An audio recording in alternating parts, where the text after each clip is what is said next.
Eccoci di nuovo qua, grazie per la vostra presenza come sempre nei miei video. Oggi è un tutorial un po' speciale perché andrò a riprendere un lavoro che avevo fatto qualche settimana fa, che per chi mi segue, magari per chi lo farà in seguito, avevamo ricreato una sorta di muro con effetto pietra. Quindi cosa andremo a fare adesso con questo lavoro? Andremo a simulare l'effetto intonaco. Questo effetto intonaco è molto utilizzato sia per fare le facciate di case, ma anche per ricreare dei pezzi di muro che si staccano anche su muretti, su muri e via dicendo. Andremo a farlo con del gesso e vedrete che comunque non è complicato, ci saranno giusto 2 o 3 passaggi e l'effetto finale è molto bello. Quindi andiamo a vedere le fasi di realizzazione. Allora, come prima cosa dobbiamo preparare il nostro gesso, che come dopo vi farò vedere con più da vicino la consistenza. Come al solito consistenza non deve essere né troppo liquida né troppo dura.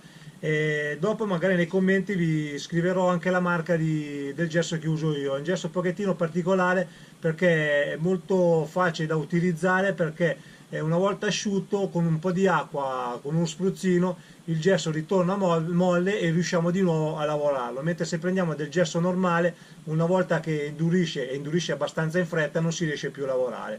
Bene, andiamo a vedere appunto la consistenza e come applicarlo.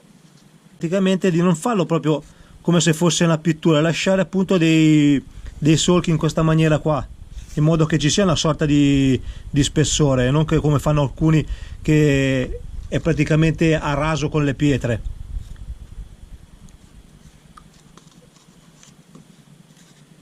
Qui si può mettere dove vogliamo, perché comunque l'intonaco o i pezzi di muri così non è che cadono in modo matematico, nel senso dove praticamente il muro è più fragile si stacca.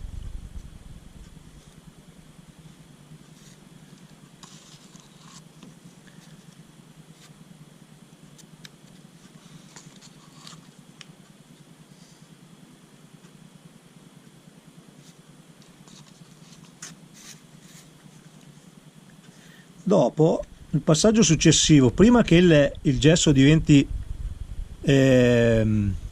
duro, cosa facciamo?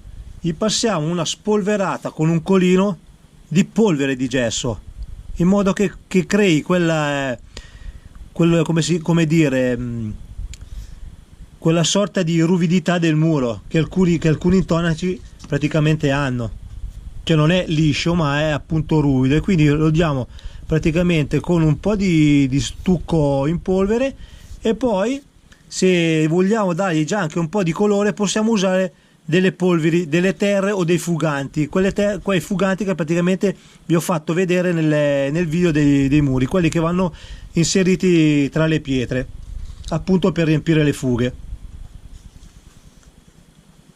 Questo qui diciamo che potrebbe già andare bene, quindi andiamo a fare questo lavoro qua. Ci muniamo di colino, mettiamo dello stucco, scusate, del gesso in polvere, e andiamo a fare questo lavoro qua, praticamente sulle parti. Poi se vogliamo dargli anche un po' di colore usiamo queste polveri qui, in modo che dopo non serve neanche più dopo pitturare, viene già del colore, diciamo, della nostra fuga.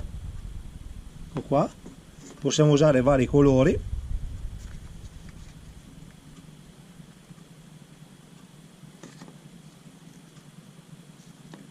Ho fatto.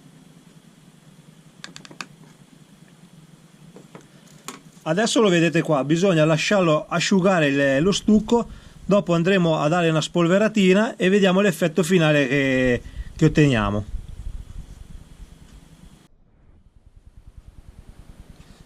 Ecco qui, questo è il risultato finale dopo l'asciugatura del gesso.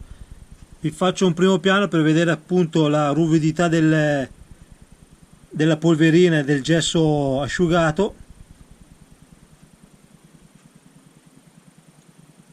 e possiamo anche notare, appunto, come dicevo prima, il colore diciamo dell'intonaco. Usando appunto quelle polverine lì, quel fugante, possiamo scegliere noi già che colore dare al nostro intonaco. Possiamo lasciarlo direttamente bianco con il gesso, oppure fare queste varie tonalità di colore, qua leggermente più chiaro, o qua io ho scelto leggermente più scuro, ma questo è soggettivo, come piace più a voi. Spero che si veda bene.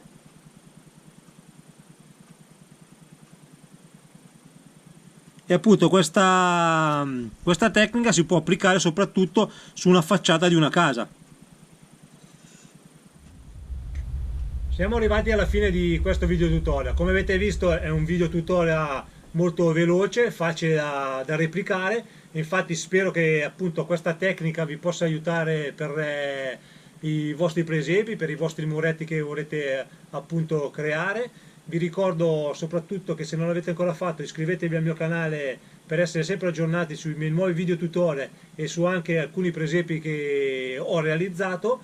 E niente, spero appunto che questo video vi sia piaciuto e al prossimo video tutorial.